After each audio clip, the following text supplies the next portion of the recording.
Before we start any topics, we'll have to say a few prayers. Can you all see my screen? Not yet. Let me see. Screen. Yes. That's it. Please say together.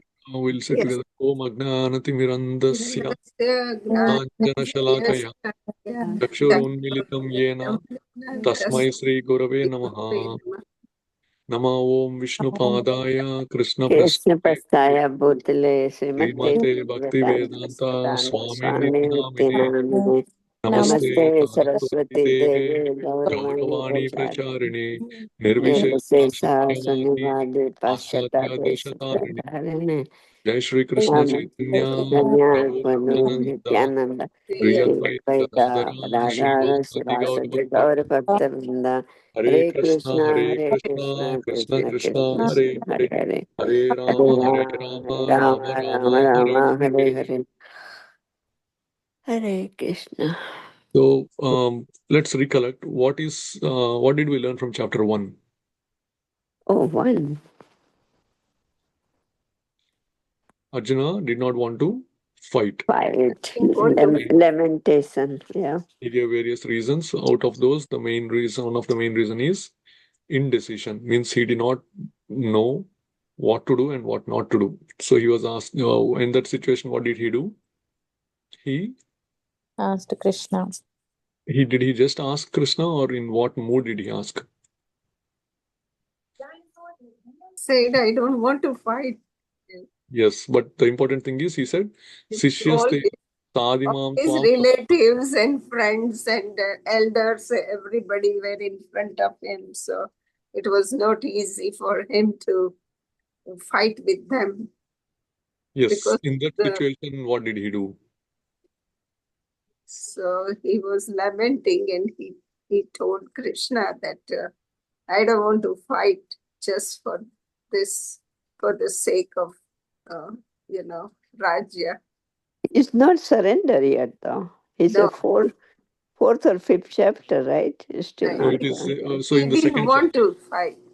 yeah. So at the end of first chapter, he did not want to fight because of the reasons he gave.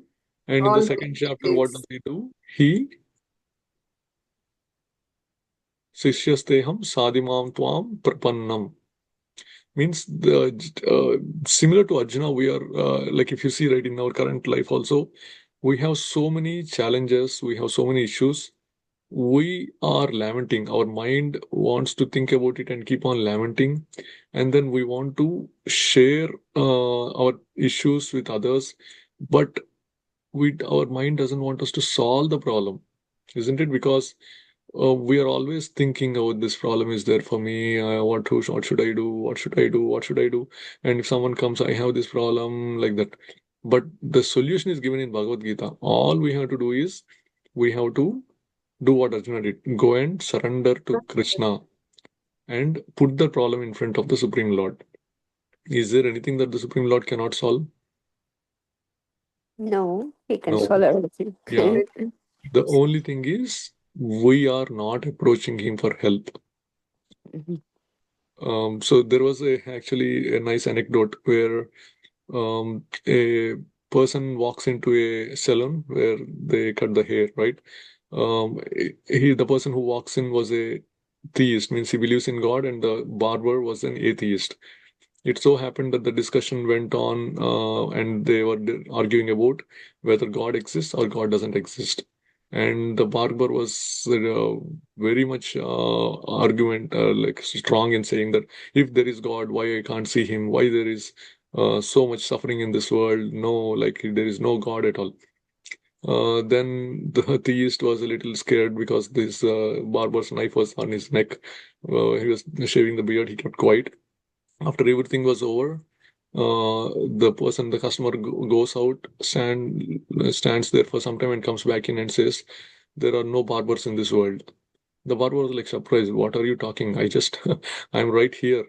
Why are you saying that there are no barbers in this world? He takes the barber outside and he says, "See, there is that person. He has a long beard. If there are barbers in this world, why does that person has long beard? Why should he should have that much beard?" Then the barber says, "Are you mad? Like, if that person doesn't approach me, how can I cut his beard?" Same thing. Then the person says, "In this world also, it's the same thing. All the miseries, sufferings that you are saying is because we have turned away from God. If we turn towards God, then no misery will be there." And the barber says, "Oh, realize, oh, yes." And then, of course, it's not so easy for everyone to come to the realization right away. The fact that we are all here means that we have been turning towards God from many, many lifetimes. And now God gave us the opportunity to take it further and get closer to Him. And chapter 5 is also about the same thing. We will see how bringing the Supreme Lord into our life will bring complete peace into our life and surrounding us. So we discuss about chapter 2, where Krishna starts addressing all the concerns of Arjuna, saying that, "Arjuna, don't worry for the body; it's a temporary thing. The soul never dies. And if you're a kshatriya, you have to fight for your dharma, which is to establish righteousness in the society. If you don't do that, then you will get sin." And then finally, the last concern is about what to do and what not to do. It is called dharma. And Krishna starts telling about dharma. And when we talk about dharma, there are two kinds which will come, which is one, the duty that is pertaining to the body that we got, and the duty that is pertaining to the soul, which is eternal. Since the soul is eternal, that duty is also eternal. And the body duty that is associated with the body is called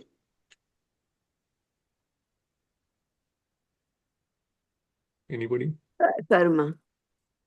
Swadharma, right? Swadharma. And the duty that is associated with the soul is called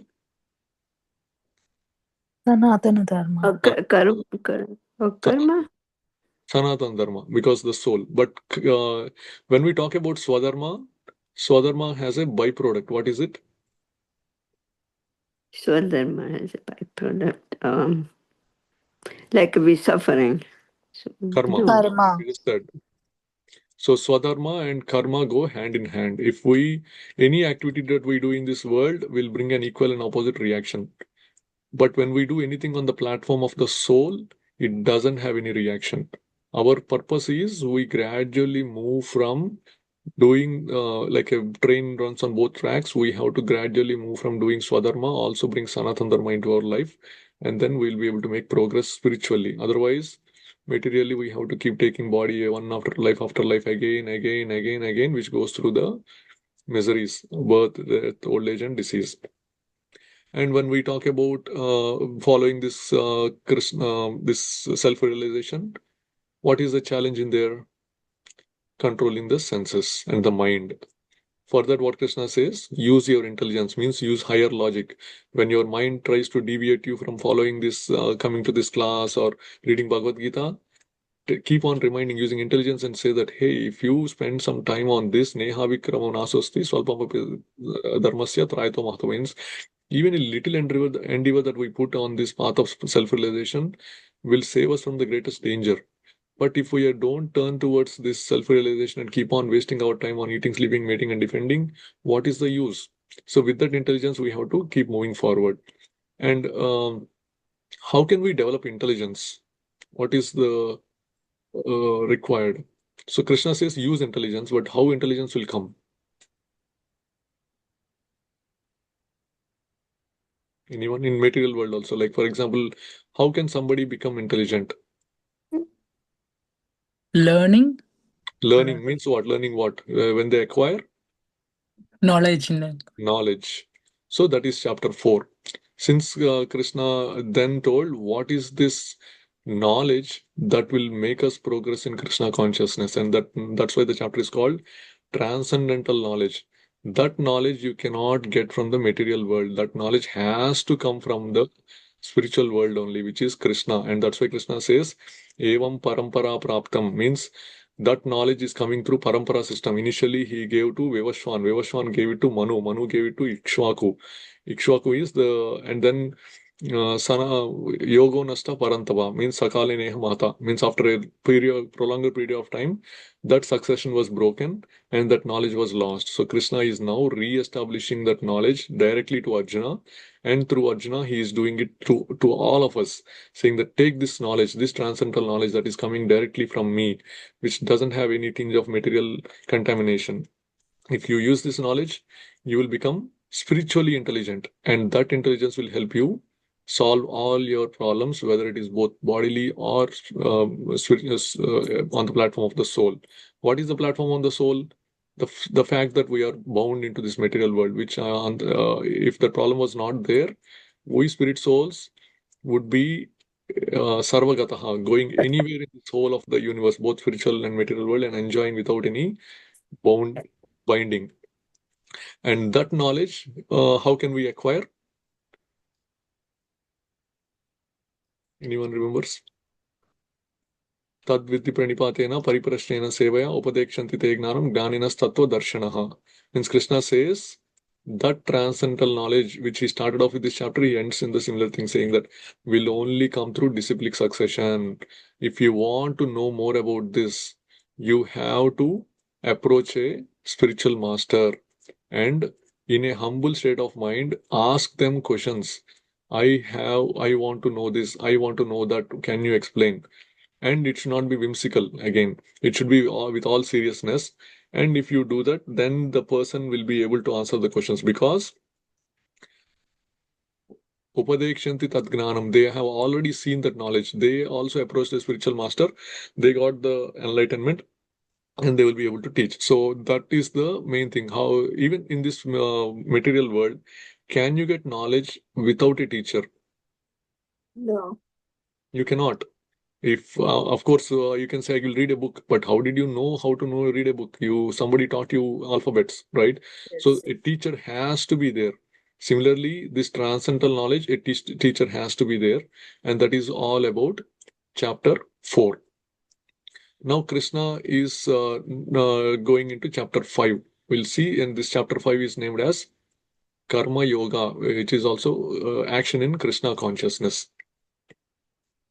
Means a deeper, can we work without any attachment? And it has 3 sections. First section is working without attachment. Krishna says working is better than not working in chapter 3, right? So he will elaborate in this chapter what it is. And then what is equal vision? We'll also see that. And finally, he concludes with the chapter saying with the universal peace formula. We'll make it interactive again. Would you rather sacrifice all your desires for the person you love or work hard to make the person you love happy by fulfilling their desires?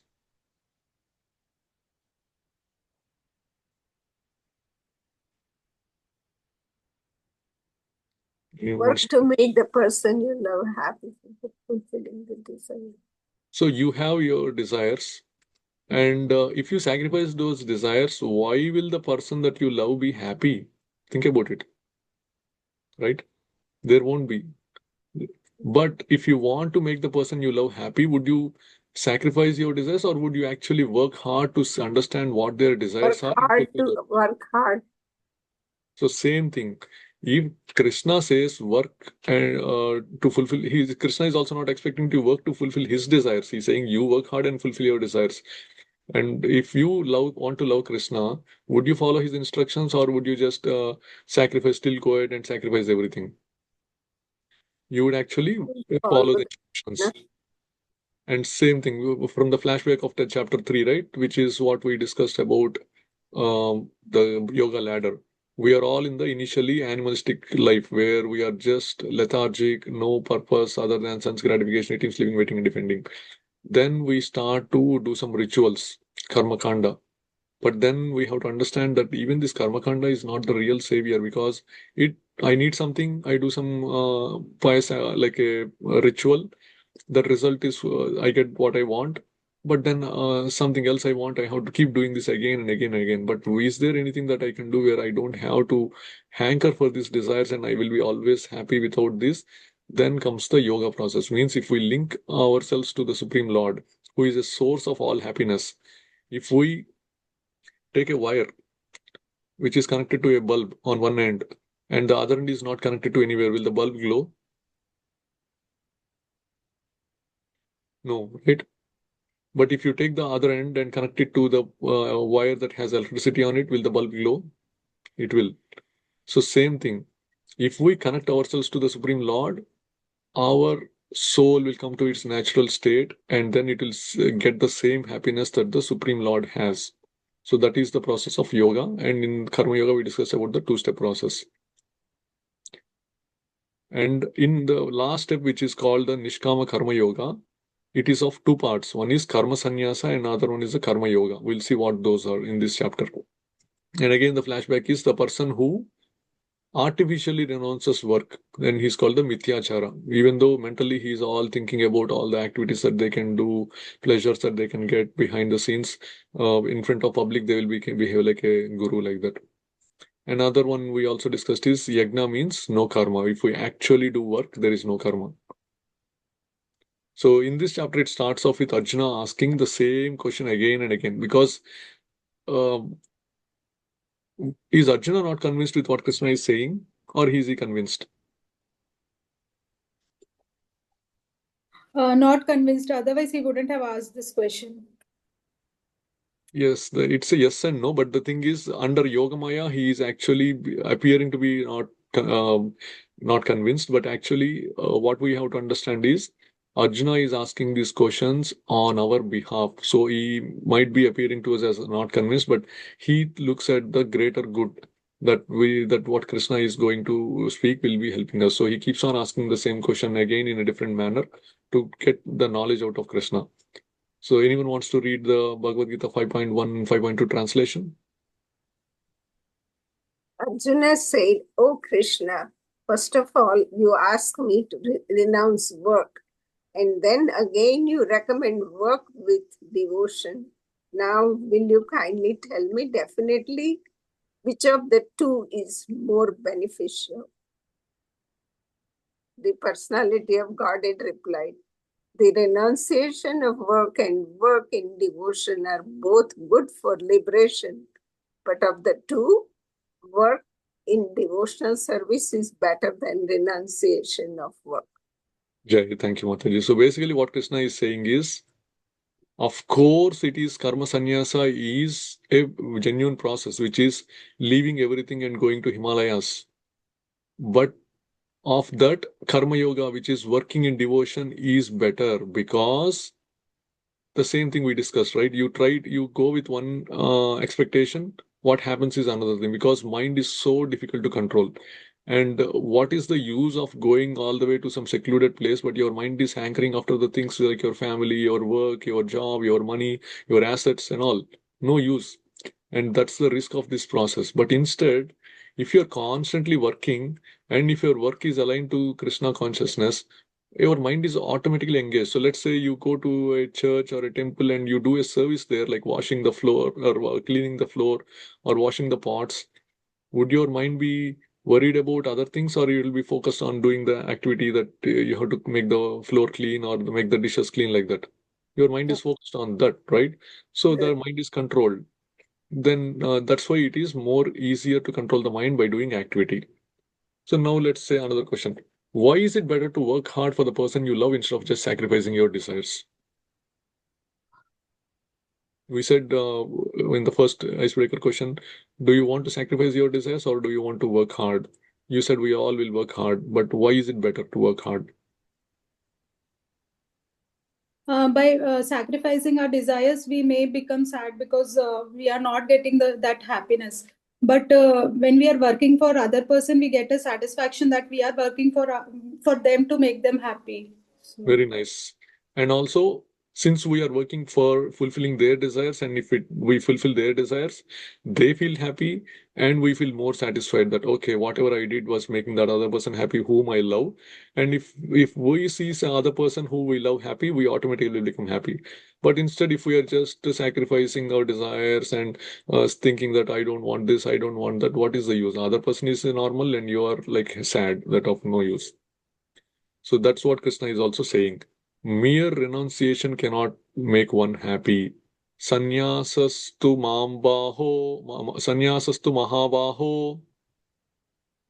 Please repeat. Sannyas. Sannyasasthu Sanyasastu mahabaho. Dukkam aptum ayogataha. Dukhamaptumayo Dukkhamaptum gataha. ayogatah. Yoga yukto munir brahma. Yoga Yoga yukto munir yukto munir brahma. brahma. Nachirena gachati. Nachirena Nachirenadi Nachirenadi gachati. gacchati. Anyone wants to read the translation? Merely renouncing all activities, yet not engaging in the devotional service of the Lord, cannot make one happy. But a thoughtful person engaged in devotional service can achieve the supreme without delay. Yes.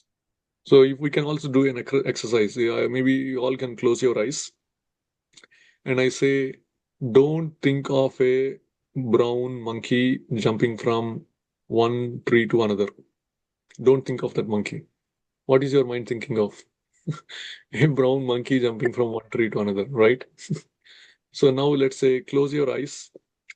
I will say, think of a lotus flower which is very red in color. It just bloomed, opened up, and a honeybee is landing on the lotus flower and trying to take the honey from it. So when you are imagining that, was your mind thinking of the brown monkey jumping from one tree to another? When you are thinking of the lotus flower? No, right? No. So, but if you are saying, I No. don't want to think of the monkey, I don't want to think of the monkey, the mind will say, think of the monkey. It will only think of the monkey only. So the goal is to control the mind. If we engage it in the service of the Lord, it will not think of the material miseries that are happening in our life. That's the key. And Krishna says, if you constantly work and if you keep on practicing again and again, it automatically becomes attracted to the work and it will not think of the other material things anymore. And that is the continuation in the chapter 5. It says, one who works in devotion is dear to all. So what is the benefit of also working in Krishna consciousness or working in doing the bhakti yoga or the nishkama karma yoga? Yoga yukto vishuddhatma Yoga Yukto Yoga yukto vishuddhatma. vijitatma jitendriyaha Vijitatma Vijitatma jitendriyaha. sarva bhutatma bhutatma Sarvabhutatma bhutatma. kurvanapi na lipyate. Kurvannapi na lipyate. Translation, anyone? One who works in devotion, who is a pure soul, and who controls his mind and senses is dear to everyone, and everyone is dear to him. Though always working, such a man is never entangled. So if we are nice to others, would they like us or would they not like us? They will like us. So if someone is engaged in the service of the Supreme Lord, his or her behavior is automatically becomes very amicable to everyone because he is engaged in the service and he will do all because any religion says do good only to others, correct? And if they are heavily focused on that, then they are kind to everyone. That is automatically happening, and then people will love them and they are also dear to others. And when that happens, they are not entangled. What does it mean is there are no miseries coming. Why the miseries will come? Because there is some misunderstanding, or you see that other person has something that you don't have, or you expect something to behave or someone to behave in particular way and they don't behave in that particular way. So all these things will be you have some expectations and they don't meet, and you have some desires that are not fulfilled. All these are happening, but your mind is completely engaged in that. You are not entangled on those other miseries that the mind will cause when comparing to others and complaining about others. And how is that work compared to is this is one of the important verses in Bhagavad-gita. The analogy is given to working without attachment. Brahmanyadaya karmani Brahma. ब्रह्मण्णादाय कर्माणि sangam tyaktva karoti yaha Sangam Tyaktva त्यक्त्वा Karoti करोति Yah यः lipyate na sa papena Lipyate लिप्यतेन स पापेन padmapatram iva ambasa. Padma patram पद्मपत्रमिवाम्भसा. ivambasa. Translation. One who performs his duty without attachment, surrendering the results unto the Supreme Lord, is unaffected by sinful action, as the lotus leaf is untouched by water. So when you see a lotus flower, a lotus leaf, it is in the muddy water. But is it the leaf muddy? No, Leaf is always clear. And even if you try to pour some water on it, the water doesn't touch the leaf, correct? So same thing. You can see a person doing all kinds of activities in the world, but if their consciousness is not attached to the work, if their consciousness is always engaged in the Supreme Lord, on the Supreme Lord, then the material world, the activities means the muddy things in the water is like the karma associated with the activity will not touch the person. So this whole movement that we have is International Society for Krishna Consciousness. The the ultimate thing that matters is in what consciousness we are working. Because you see people who are going to ISKCON, but outside they might be going to work and then they might be working as normal people. But then from the scriptures, it says that they don't get any karma. Why? Because internally they are always thinking of Krishna only, saying that, okay, even if I'm doing this work, any benefit that I get from this work, I want to use it for Krishna. And in the weekends, I want to go to a temple or any place and then serve the Supreme Lord. So they want to use that time. Because as per the Swadharma, Vastanatharma balance also, as per the family that they got, they have to work to maintain the family. But then once they are maintaining the family, what they will think, okay, I'm taking care of the kids. Let me make my kids also Krishna conscious. So when they grow up, they also will become practice Krishna consciousness and be free from all the miseries in life. So that should be the thing. We don't have to sacrifice anything we are working on. We don't have to leave our family. We don't have to leave our job. We don't have to do anything. All we have to do is purify our consciousness or attach it to the Supreme Lord. What happens when you are attached to something or someone?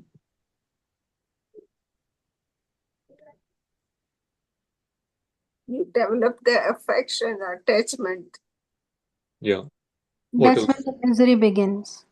Misery? Okay, if it is a material thing, that's a good. Yeah, you're already imbibing all the knowledge. Yes. If it is a material thing, if you're attached to someone, misery will definitely happen. Yeah. And that is true, which is what Krishna is saying. The miseries are we are attached to our body. That body is not like stay same. It keeps changing, giving some miseries. Mind is also giving some theories. We are attached to some family members. Either they don't or friends. They don't behave in the way we expect, or we have some deep attachment to some family members who leave us, something like that, or even in natural disasters where we have some attachment to the house or land or property and that gets impacted. All these are miseries. So if we have that kind of attachment in our consciousness, then misery will be there. But Krishna tells to work without that kind of attachment. Anyone wants to read the translation for 5.11 and 5.12?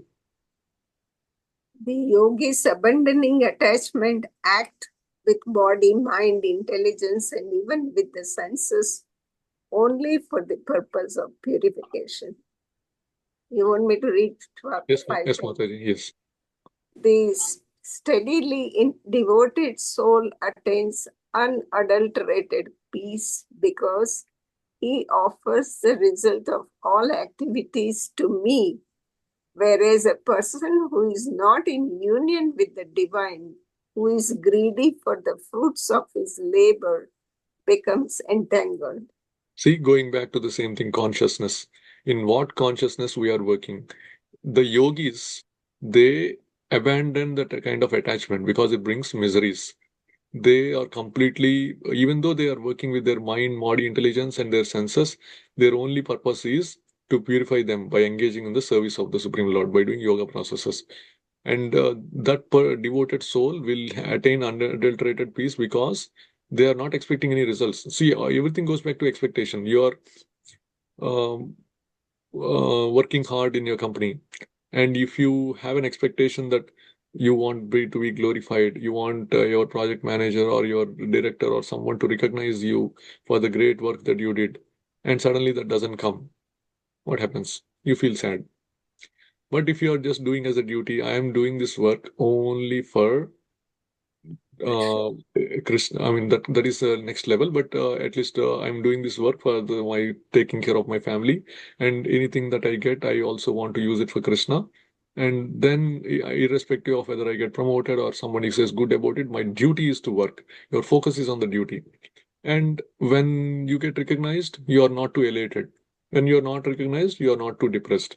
Isn't it? That attachment is no longer there. So we have to have the consciousness that everything we are doing is for the Supreme Lord only. And he continues to say what are the benefits of working without an attachment. Anyone else wants to read these two verses? Translation.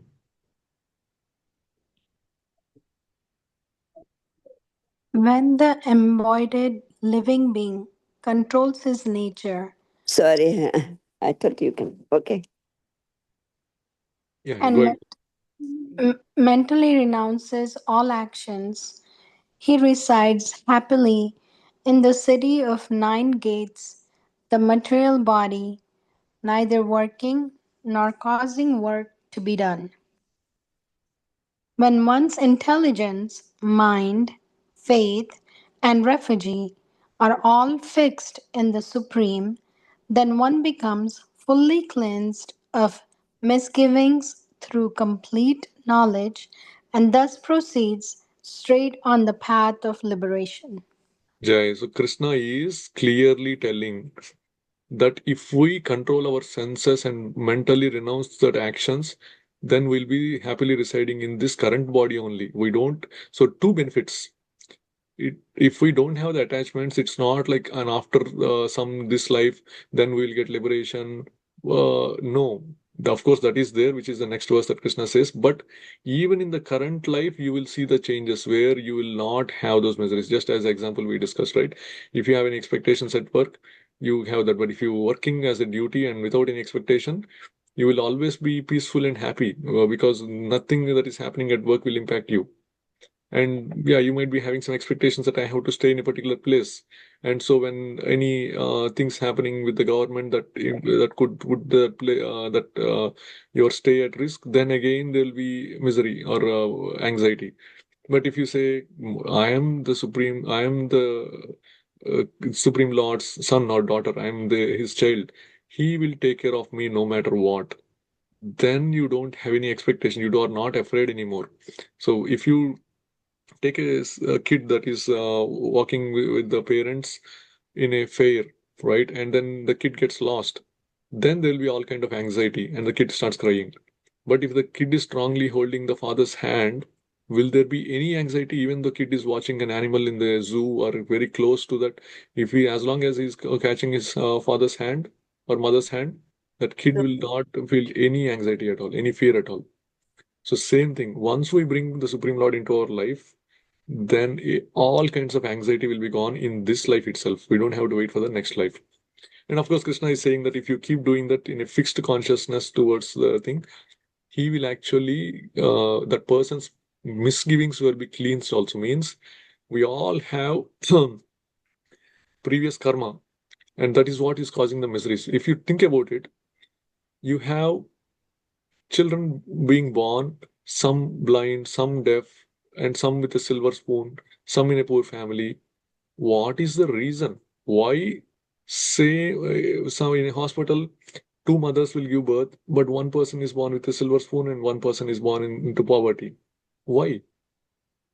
The only explanation, and that's why it is uh, part of the philosophy is which answers everything is karma. Without karma, nobody can explain this. The some of the theories that you can put forward is everything is random, or God wants to give different opportunities to different people. No, but if a God in the scriptures it is mentioned that the Supreme Lord is completely impartial. Means he will not treat you as a friend or an enemy. He is equal to everyone.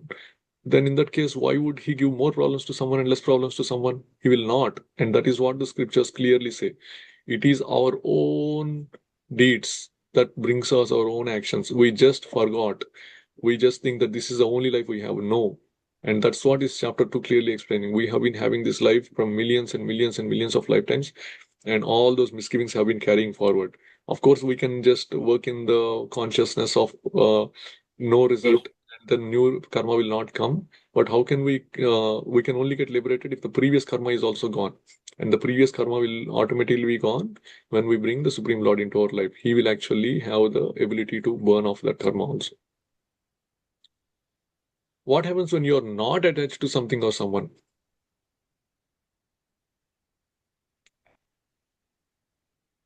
Just the opposite, right?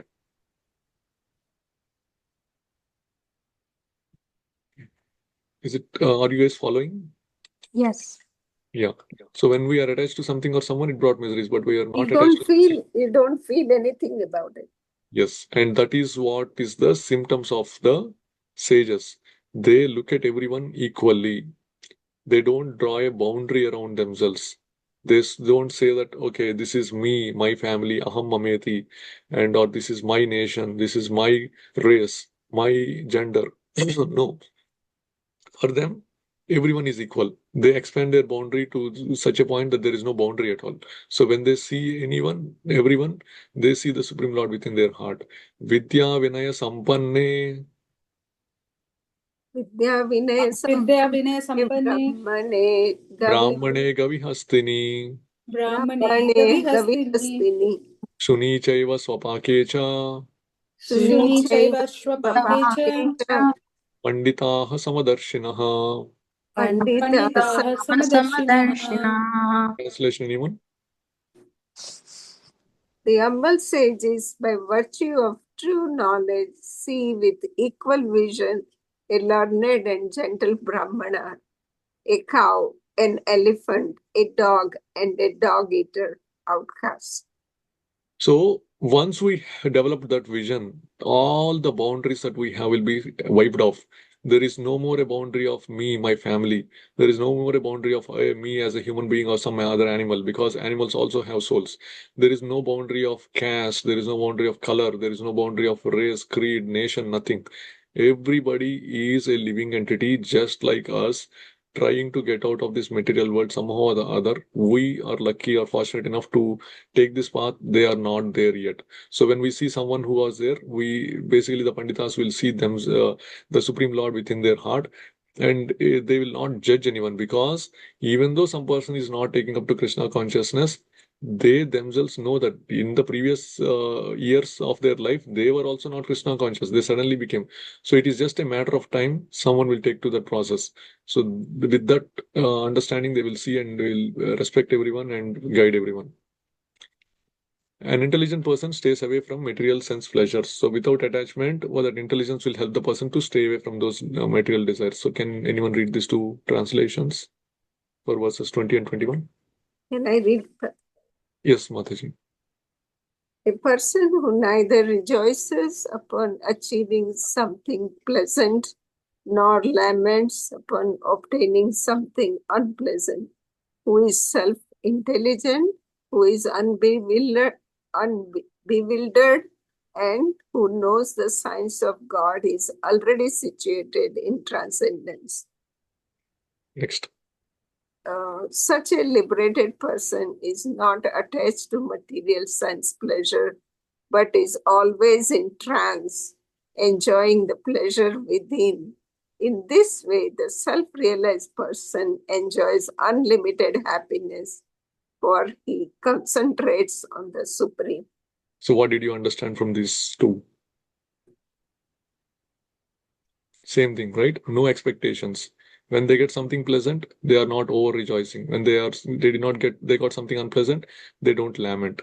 And they are not bewildered. They don't, because they're already situated completely in the science of God. Their mind is always engaged in that. They don't really care what's happening in there. Then the material activities that they are doing, whatever be the result, they know how to apply that result or that they get to Krishna consciousness only. And they are not attracted by the sense pleasures, because their sthita prajna or vyavasayatmaka buddhi ekaha kuruna, they're completely focused on that activity only, self-realization. So in that, they are in a kind of trance where they are not swayed by anything else. Their only goal is to go forward in Krishna consciousness. And that's why they are not attracted to material pleasures also. And when that happens, we see that they are always happy because they derive that happiness from the Supreme Lord, because they're concentrating always on Him. And we saw from the flashback, right? The sense pleasures are these. And are they really giving any pleasure? They're only giving more misery with this. And now Krishna is revealing the main reasons. Remember the senses, we said that there are two kinds of sense pleasures, which is one is the basic necessities, eating, sleeping, mating, defending, and also as if those are not enough, we also seek the intoxication, gambling, meat eating, and illicit relationships. And similarly, we also saw two kinds of miseries. What are those? The Trapatraya means Adhyatmik, Adibhautik, Adidaivik. We just saw at the beginning of this chapter also as flashback. And the other ones is, even though somebody can build a house on top of a hill with strong foundation where they are not impacted by these natural disturbances, they can surround themselves with only the people who they say good things about them, or even they are so opulent that their mind they can be engaged in only the sensing activities. There is this Bhavaroga, means Janma, Mrityu, Jara, Vyadhi, they cannot escape. So what Krishna is saying is, the two things that we saw in the Bhagavad-gita introduction, the desires and the miseries, they are not two separate things. It's actually both are interrelated. The desires are the ones that cause the misery. Think about it. If you really did not have the desire, would there be any? If you really did not want the Tesla car, would you have to work so hard and struggle for that promotion to get more money? No, right? Since you wanted that car, you have to work hard, you have to get more money, and in that process, you try to put yourself in better light than put down other people so that you have to get. So all those things, everything that is misery is happening, you can do an exercise. What is it stemming from? Why I have to do this? Because you have a corresponding desire attached to it. And that is the key in this chapter, which is Krishna is revealing that the link between a direct relationship between our sense pleasures and our miseries. Yehi samsparshaja bhoga Yehi ये Sparshas हि संस्पर्शजा भोगान् dukkha yonaya evate दुःखयोनय दुःखयोगाय एव ते एव ते adyantavantah kaunteya आद्यन्तवन्तः Adyantavantah कौन्तेय Kaunteya तेय nateshu ramate buddha. न तेषु Natesu तेषु रमते Ramate बुधः बुधया Buddha. Anyone wants to read the translation? Can I read? Yes, Mataji. An intelligent person does not take part in the sources of misery, which are due to contact with the material senses. O son of Kunti, such pleasures have a beginning and an end, and so the wise man does not delight in them. Jai, see, the bhogas are the reason for the dukkha's. Means if we constantly seek pleasures, then that will give rise to dukkha, which is miseries. So what are the life lessons so far from this chapter? We can become happy by working and fulfilling our desires, but we still cannot have peace because of the miseries in our life, right? Which is the continuation of the introduction. People misunderstand that by renouncing work they can attain peace, karma sannyasa. But in this chapter, Krishna is revealing that our attachment to sense pleasures is the root cause of the miseries, not the work itself. We can attain peace only by renouncing that attachment, which is by using our intelligence and working in devotion. And this work goes with many, many names throughout Bhagavad-gita, which is, we can call it karma sannyasa yoga, because we are not having the attachment to that karma. It is also called nishkama karma yoga, because we are not really having a kama or a desire to work. We are just working as a duty. We can also call it as buddhi yoga, because we are using that intelligence given by Krishna to work. It is also called yajna, because we are working just for the satisfaction of Vishnu only, not for our own satisfaction. And finally, it is also called bhakti yoga, because everything it is done in relationship with the Supreme Lord is nothing but bhakti. So if some people in different contexts, it is called in different names, but essentially they all mean the same thing, which is working in devotion using our intelligence. And coming to the last question. Now, what happens if everyone in this world comes to the same understanding as this?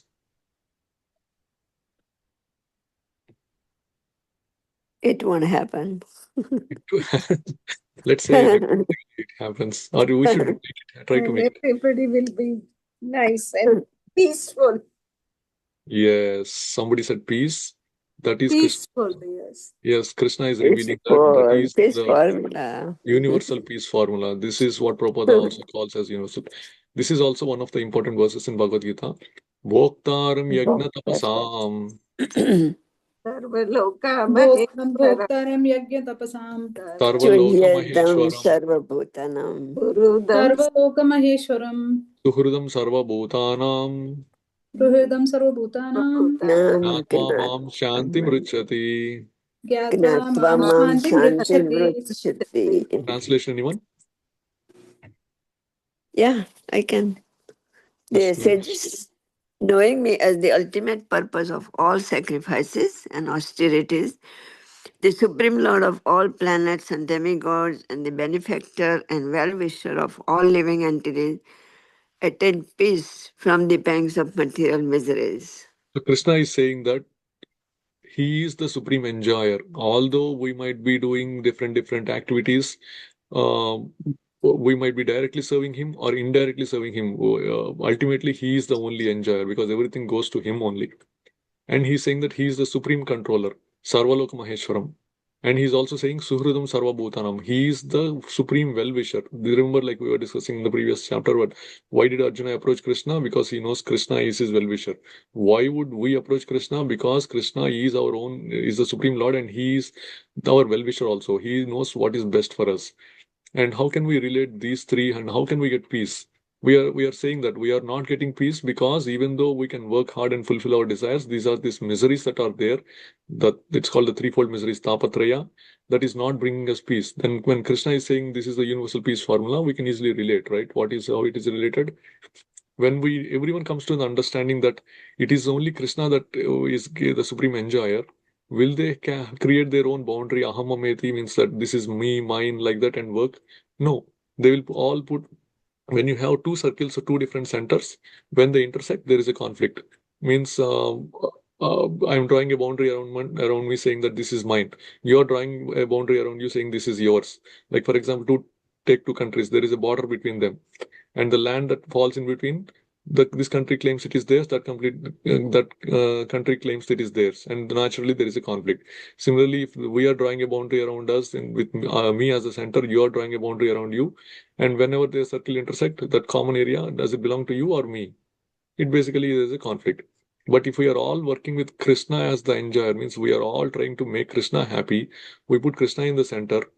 Will my circle and your circle intersect? No, because even though I might be doing more work, you are doing less work. It is those are having the same center, they'll never intersect. You can have infinite number of circles with if one person is in the center, which is Krishna. So that will address the miseries that are caused by the other living entities. And currently, this is happening because each of us has our own self-interest. The next one is he is saying he's the supreme controller. We have the other types of miseries, which is the Adi Daivika, right? Which is the natural disasters which are not in our control. But if you have a kingdom and the ministers are given some authority to take care of those things, and if the king of the kingdom is not your friend, obviously you have to follow what the ministers say, and if the minister is giving you some trouble, you have to bear that trouble.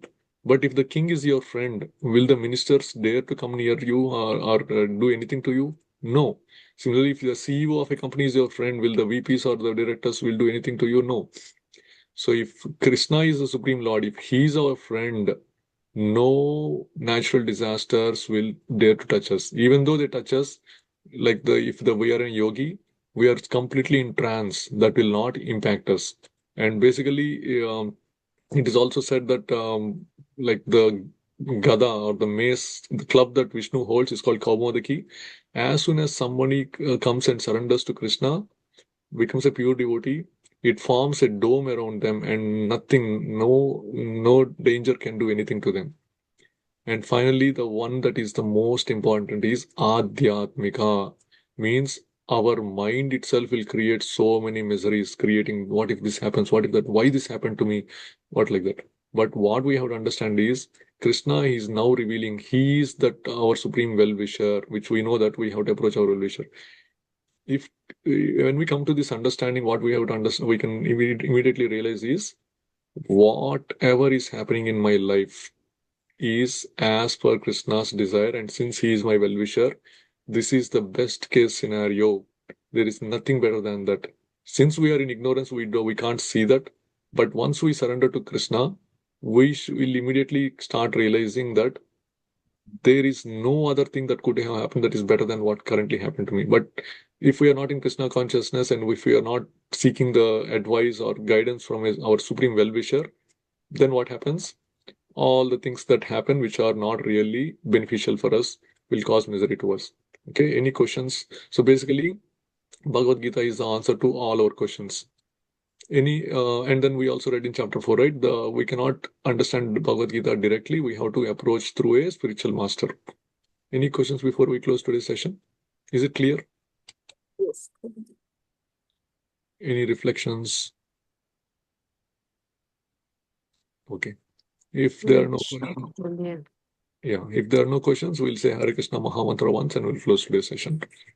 Hare Krishna, Hare Hare Krishna, Krishna, Krishna Krishna, Krishna, Krishna, Hare Hare Hare, Hare, Hare Rama, Rama, Hare Rama, Rama, Hare Rama, Rama, Rama Rama Rama, Rama, Hare Hare Hare Hare. Hare. भगवान Hare Shri Krishna परमात्मा की जय, ग्रंथराज भगवत गीता की जय, श्रील प्रभुपाद की जय, all glories to Krishna, Jai. all glories to Vaishnava Thank devotees. you so much, Brahma. Thank Thank you. you. Hare Krishna, Thank you, Prabhuji. Hare Krishna.